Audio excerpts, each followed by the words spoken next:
اعوذ بالله من الشیطان الرجیم بسم الله الرحمن الرحیم. ګرانو کتونکو سرفراز دورانی جی تاسو ته مینه ډک سلامونه پایم خیبر نیوز سره.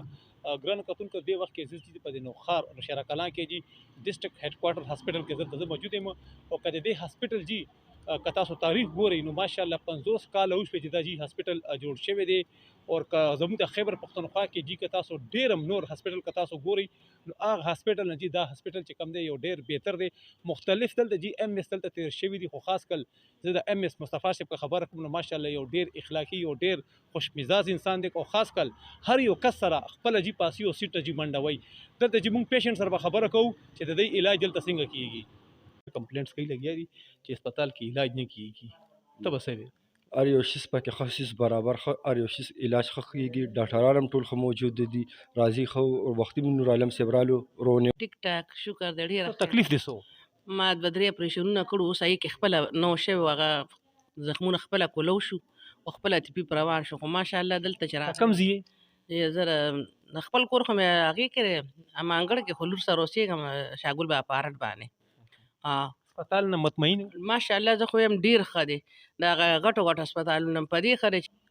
څنګه ګلاب اخی خیر دی الحمدلله کم ځي یا جی بیسیکلی بازار به ولته مدینه نوم دې څه دی ماس خټک دی ته ماشوم دې راوستي دی او جی ماشوم راوست څه چل شوی دی ماشوم باندې یا جی ماشوم مخېټن خراب و او روټین کوي اوس ورته آرام راغلی او جی شکر دا راته وایي چې د هسپتال نه د ډاکټر نه څومره مطمئن یا جی ډاکټر نه هو ډیر زیات دا مطمئن دي کار به کې خدای دي څنګه ډاکټران ماکران پټیم راځي او ډاکټران په ټیم راځي چې کله هم راځو کار خپل دغه خپل کار کوي خپل کار کوي او دي مطمئن دي او دي الله دې ساده پیشنټ ته صحت درکړي امين دي مهرباني شکر ده طبیعت خره شکر ده نوم دې څه دی عبدالغفار خان جی کم ځي د دې ځواني خېلو څه تکلیف ته څه تکلیف منګه ماشومه را غم راوستي ده تبه هم بریښي مو